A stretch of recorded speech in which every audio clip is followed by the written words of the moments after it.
All right, welcome back to From the Felt. Wow, after an 18-month hiatus, we are back.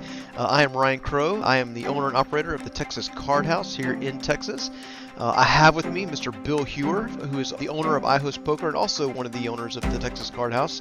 Bill, it has been a while. How are you doing? Ryan, I'm doing great. You said 18 months. I'm not going to go back and look at my calendar, but that seems like a long time. Nearly 2 years without From the Felt. It seems like we really should have been doing this over the past 18 months because we had a trapped audience. They couldn't do much. So why did we wait so long? I tell you, that's a great question. I mean, I feel like a lot's happened, not only in Texas, but around the world. Yeah. Those crazy times hopefully are coming to an end soon. Luckily, we've got some normalcy back from how it was, 17, 16 months ago? Things were really strange. And I know my motto in my head was, this can't last more than another 3 weeks. 3 more weeks, and that's it. Three more weeks, and I think I've said 3 more weeks at least 40 times. So yeah, when COVID first broke out, I was like, man, this can't go for that long. I mean, surely by the end of the year, you'll have a vaccine, it'll be over. But man, it's just kept going and going, and so it really transformed the way we live, the way everyone lives. It's really crazy what's going on right now. Yeah, and the way we play poker nowadays. At the locations here in Houston. All our staff is wearing masks still. We're still heavily doing hand sanitizer. And the hand sanitizer thing, I hope that never goes away. I think that's something that should be here to stay, not just for COVID, but just, germs in general. It's a great way to fend off those germs, keep them at bay, and keep our population healthy. As far as the masks, not a fan of them. I definitely hate playing with them. And I hate playing against players who wear them because you lose about half your potential tells that way. Yeah, well, I mean, at this stage, just to be clear, it's the staff is wearing the mask, but it's optional for the players. Players don't have to wear masks at the Texas Cardinals locations. But, I've gone back and forth. It didn't bother me that much when we were all wearing them, last year. But now that the mandate's been lifted, I kind of would dread ever going back to that.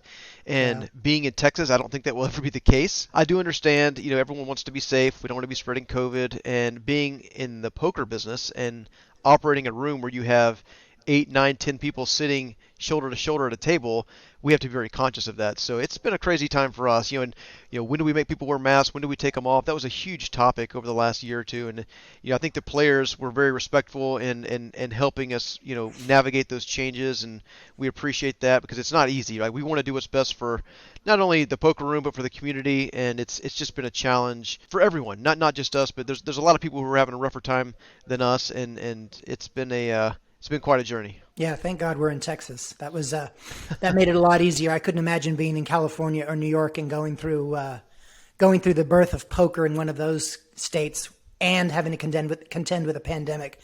Ridiculous. But here we are.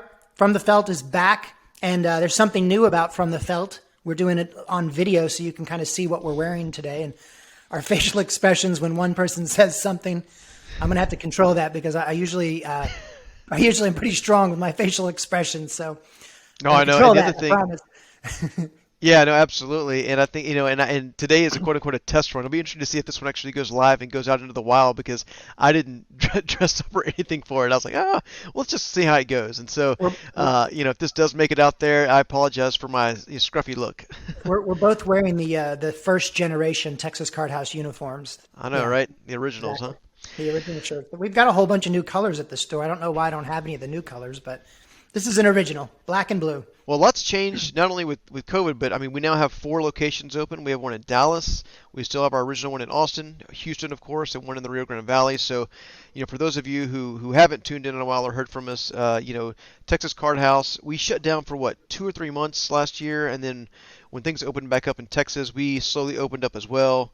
At first, we had masks on. We were, seating at six-handed at all the tables, and over time, we slowly kind of rolled that back. So, I think that, now we're pretty much back to full capacity and full tables at most of our rooms, and it's been quite a relief to get back to that just from a business standpoint. Obviously, we want to stay in business, but it's kind of crazy with this new Delta variant coming in, and whether things are going to change or kind of regress a little bit. It'll be interesting to see. From what I've read, that things in Harris County at least, they've hit their pinnacle and they're starting to slow down. Hospital beds are becoming available once again, and things are moving in the right direction now.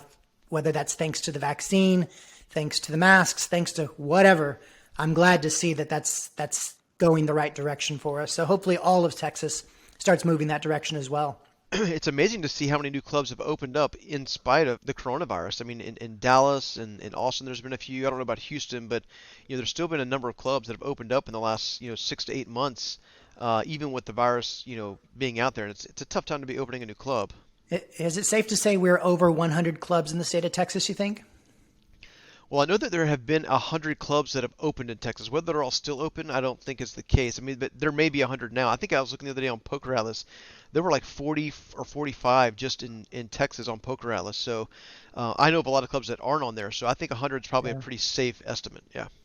That's amazing. It was just, what, 2016, 2015? When did the Austin location open? 2015, right?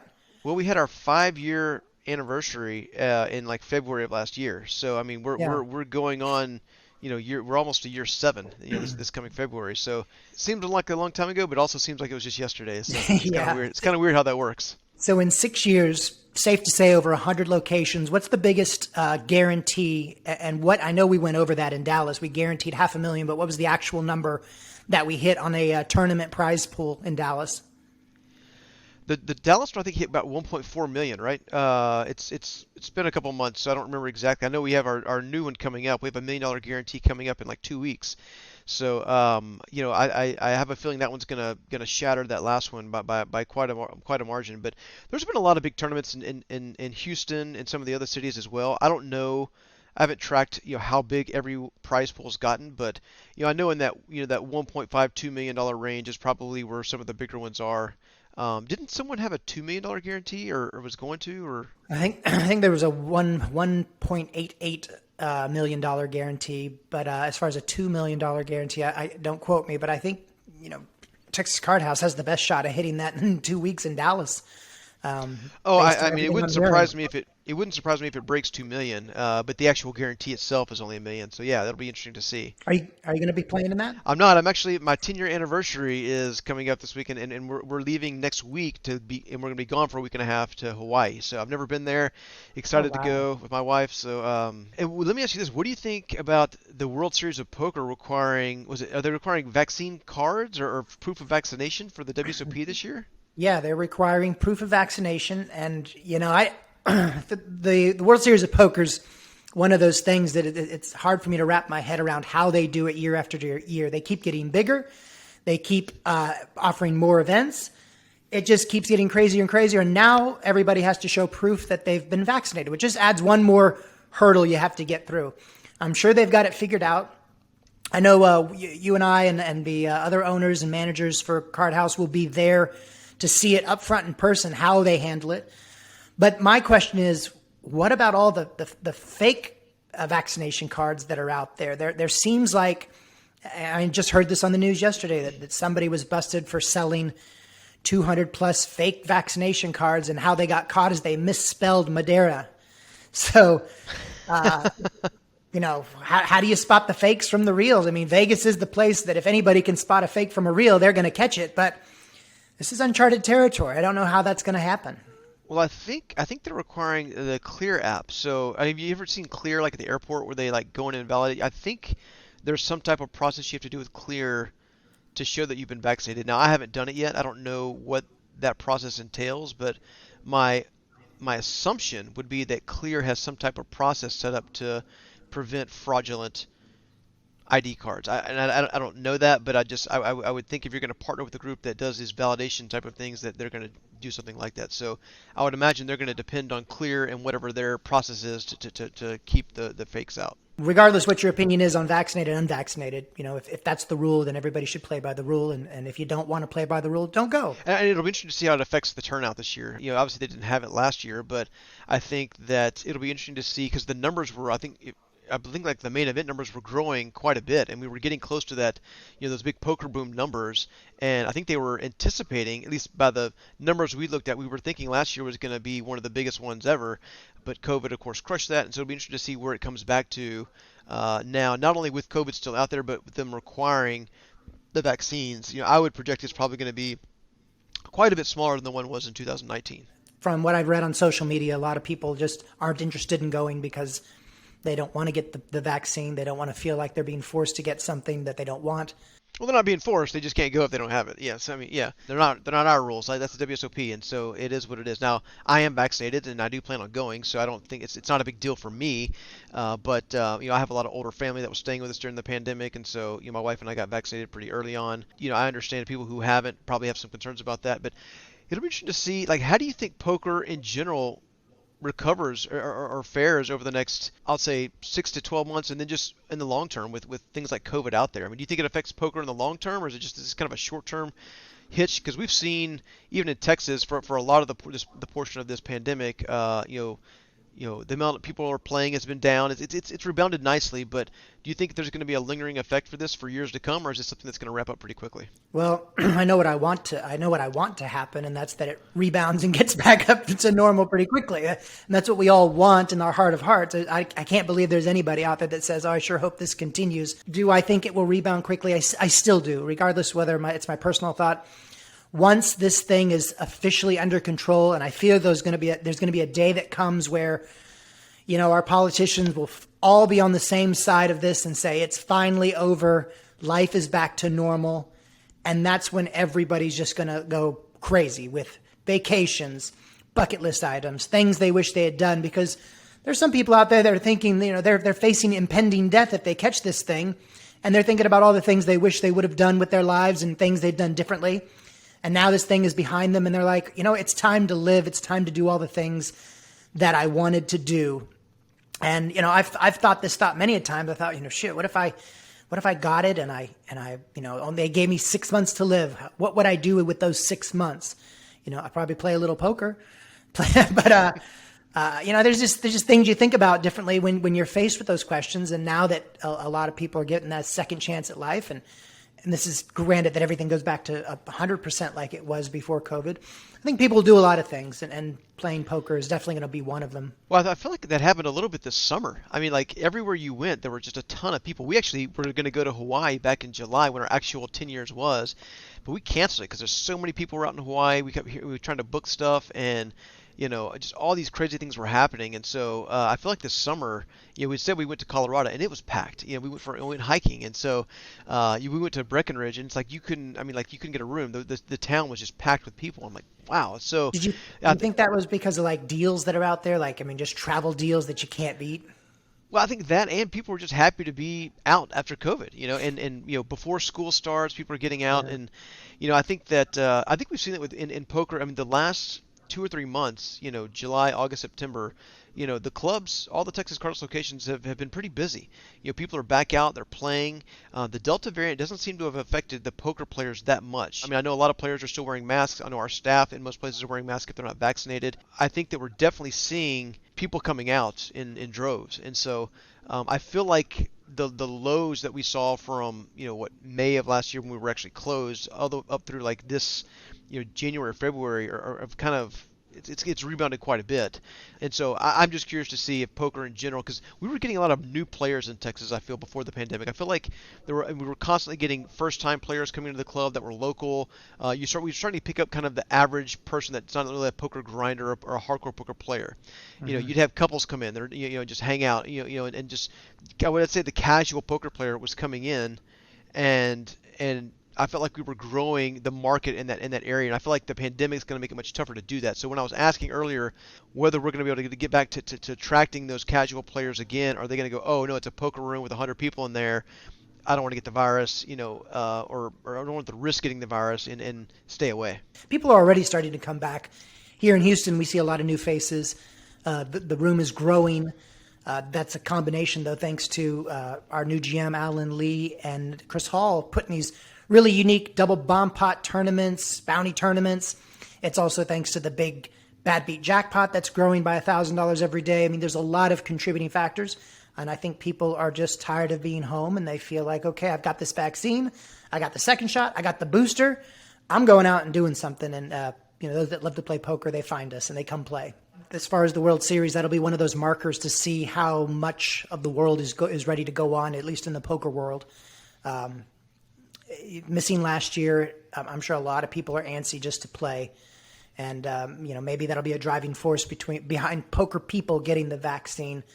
But we'll see. We'll definitely see in what, about 30 days. I believe so. Yes, it's right around the 1st of October, and so it'll be interesting. And now it's crazy. You've got all these online, WSOP events and just online poker in general. The legality of it within the U.S. is very debatable from state to state. There's no question that it has boomed during this period. Oh yeah. Everything from Poker Bros, all of those apps and things those things have just exploded over the last 18 months. I think they're probably dying down now because people are back out, but it's interesting to see, poker players, they find a way to play. I think most people enjoy playing live, cash games, in person. Just the interactions, being able to read the players, just the gamesmanship. But there's no question that if you can't do it, they're going to gravitate to play online. Yeah, that's true. In my casino party business, I had some clients that wanted to host online poker tournaments. So we utilized the Poker Bros app to do that for them so they could play a free roll and at least do something. And some of them even integrated Zoom so they could see each other while they're playing at the same time. It worked great, but there's still Yeah. nothing like touching the chips, feeling the cards, having a great dealer. Those are things that at least I look forward to when I play poker. Absolutely. We kind of tried that with TCH Live for a little bit. We did the Poker Bros app, and we did it in Zoom, and we did a few of them, and it didn't. I mean, the turnout wasn't that great, for the TCH Live, but it was just fun to do it and to be playing poker. At that point in time, we were just trying anything to provide some content, and Yeah, that was June of last year, May and June of yeah, last year, I May, believe. June, yeah, We were not yeah. sitting on our butts doing nothing. We were still trying to bring poker to the population. And it was a scary time. I will say this. A lot of the clubs, a lot of the operators. I mean, if you didn't have yourself buttoned up, COVID was a tough time with the rooms being closed down and players not coming out. I feel like a lot of the clubs that weren't, operating efficiently, a lot of them have gone out of business. And, it sucks. It's a tough time for everyone. And so, I do think that what you have at this stage is a lot of the larger clubs that were having success. A lot of those are kind of getting more players now, and as new ones come to the market, that player base is going to kind of spread back out. I think in general, any business, not just poker. I'm talking about restaurants, bars, all that kind of things. If you weren't well prepared for an event like that, I mean, it was crushing. And the PPP program. For those that don't know, it's the payroll protection program. So it's the money the government gave to businesses to essentially pay their employees and keep the doors open. When it first launched, it was a nightmare. I mean, it was horrible because you had your staff going on unemployment, and they're getting like $600 extra a week on top of their unemployment, and then you have to keep them off of that. You have to pay them to the PPP program so they don't get unemployment. Well, your staff doesn't want to be on the PPP program; they want to get unemployment, and then we can't get the money to keep the business open unless we keep them on our staff. So it put the businesses in a really tough spot. And so I remember, I mean, we had in Austin, we had like turned over half our staff. I mean, they thought I was the biggest asshole in the world because of the way we were doing it, but we didn't really have a choice. I mean, it was that or the risk the club, going under. And so it was a very difficult time for businesses across the board. And I think that hats off to all the clubs that weathered that storm. And there's a lot of them out there that are very well run. And so it was a very challenging time, and I'm just glad that stage of the pandemic is over because it was a stressful time for everyone. With iHost, I went through similar situation. We obviously didn't have many parties going on, and so we weren't able to keep our staff busy. And if you can't keep them busy, they go do something else. So the staff that I did have, that I kept, that I was able to keep busy, they were willing to take a pay cut during these times just to get through them. And luckily, that's all behind us now. Everybody's making what they used to be making before. And it was scary. It was scary times because you have to think like, well, what else could I do? If I don't do poker, what else could I do? And as you know, I started doing actually COVID testing. I was doing blood and nose swab testing mobily to people, bringing the test to them so they didn't have to leave their home. I was selling the PPE products, doing anything I could just to stay afloat during those scary times. But yeah, I remember y'all did some of those at the Texas Card House too, and I remember you actually found a few people that had COVID that had no idea they even had it. Because what we were doing was offering people tests before they came into the room, and there were a few guys that y'all found that had no idea they had it. This was way back in like June or July of last year. I mean, this was early on, and it was such a trigger thing. Like whether we were to do that or not. I think a lot of our staff, some of them appreciated it, some of them hated it, but ultimately, it ended up being a really good idea because we actually were able to, like, people that had it that didn't know they had it, we caught it because we were giving those tests out. It was like what, $50 or something. Yeah. And so it was at a time when it was very tough to get tests. Anytime you did something related to COVID, whether it was testing or making people wear masks or not wear masks, or it was such a trigger for people. It was a very tough time to make everyone happy, and you just have to accept the fact that you're not going to make everyone happy a lot of times. Yeah, that's the truth. If you're ever unsure about that fact, go to social media. Speaking of which, I mean, TCH Live all over YouTube gets a lot of attention. We've got the location in Dallas with TCH Live. We've got location in Austin with TCH Live. I know the burning question here in Houston is when will Houston get TCH Live? But Well, that's a great question. If it keeps growing the way it is, I mean, might. We were actually looking at doing one before the pandemic hit. We were actually considering putting one in Houston in general. We kind of put those plans on pause. But since Alan's come back in and Chris has got involved, Chris Hall, those guys are really getting that club up and running. I mean, it's seeing a lot of success. Very excited about how Houston's doing lately, and so there's definitely a possibility. I will say it's interesting because now everyone and their mom has a live stream on YouTube. I was talking to David Lagana, who is our new producer we've hired to manage essentially all of our media platforms, but particularly TCH Live and this podcast. He was joking the other day because I think it was like on Monday there were like 5 live streams going at once for poker online on YouTube and Twitch, and 3 of them were in Austin. It was just like, what the heck's going on? So I thought that was very interesting. And I think a lot of them are going to find pretty quickly that it's not necessarily a big revenue driving source. It's more of a marketing expense. And so it's not going to be the quick fix that a lot of people think it is. But it is a lot of fun. And it does create a lot of awareness for the clubs, and I love it. I enjoy it. TCH Live I think was kind of the first big one that was out there. It was kind of just a fun project for me when I was originally putting it together, and it ended up turning into what I think is a fairly successful channel. And of course, when you have success and something like that, what happens? People copy it, and that's totally fine. And it's just part of business. But the key now is to keep innovating and keep making the product better. For me, it's just fun. So we enjoy doing it a lot. I personally want to play on it. I just want to see how bad I play because I need some sort of mile marker for that. Well, if you're not sure after the show, all you have to do is go back and look at the comments, and I'm sure people will Yeah, let you know very quickly how well you did. that's There's a lot of exactly it. there's a lot of chat pros out there, a lot of them. I That's actually great. enjoy. I actually love those guys. I mean, sometimes I will log in and just watch TCH Live, and I don't. I only comment, once in every 2 hours that I watch, but I just love reading through it. It's just so entertaining. Like the chat and the comments are almost as entertaining as the show, and so I just read what these guys are saying and stuff. It's a lot of fun. We probably got to get one of those guys on a future show. I mean, we've obviously got some room to have some guests on our future shows, and this is something that we're going to be doing weekly, right, Ryan? I think so. That's a good point that you bring up. So the From the Felt, which is the channel we're gonna keep going. We're actually gonna have multiple shows running on From the Felt. So we're gonna have our show, talking about just poker in Texas and kind of the state of poker, in the area. We're going to have another podcast with a group of guys that we partner with, Next Gen Poker. So great group of guys out of Dallas, young guys. They're all in college, going to SMU. If you haven't checked them out, you should check them out on TikTok or YouTube. Next Gen Poker. They're actually going to be doing a podcast on our channel. And the other thing is we're going to have a podcast with our commentators. So Greg, Ben, or two Gregs, two Bens and Greg are going to be doing a podcast as well, talking about TCH Live, maybe interviewing some of the players, getting to know some of those characters that we've met, like Trick Time. Unfortunately, we're probably not going to get Bildo back on there. For those of you who don't know him, huge high stakes player. I think he had $150,000 pot that he won one time. But You no, sure I you're mean, going to get Bildo on? no, I said we're not going to be able to get Bildo Oh, on because okay. I was going to say. he's.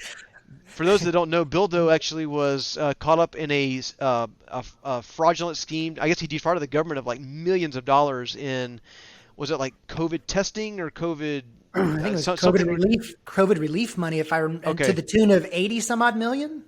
Yeah, well, I think the whole thing was like 90. I don't know if he was the whole thing of it, but I know it was over 50 million. But it's funny. He was playing with that money like he stole it, and because he probably did. And so, That's unfortunately, we're not going to be able to get him on there. But at least I don't think we'll be able to get him on there. But there are a lot of other interesting characters who aren't, defrauding people of hard-earned money that we'll have on there. Yeah. But yeah, that was another crazy. So much has just happened since the last time we've had a podcast. The idea is we're going to be doing these. Each group will be doing one about every 2 weeks, and so all of them will be on the same from the Felt channel. You'll be able able to find that on wherever you listen to your podcasts, Apple Podcasts, Spotify, all those normal channels, as well as on YouTube. So we are going to be showing all of these on our new YouTube channel. Really excited about some of the new content we're going to be bringing you guys, and really excited about just the future of all of the social media, TCH Live, and other forms of providing poker content. It's so great to be back. I know we've got a lot to talk about what's brewing in Dallas, what's been happening here in Houston, and all over the state of Texas for that matter. So super happy about being back with you and discuss all these topics, Ryan. I can't wait to talk about the next one. I think we can go ahead and put a bow on this one. And Bill, I certainly appreciate it. But thanks again for listening, and hope you guys are doing well and stay safe out there. Good luck at the tables.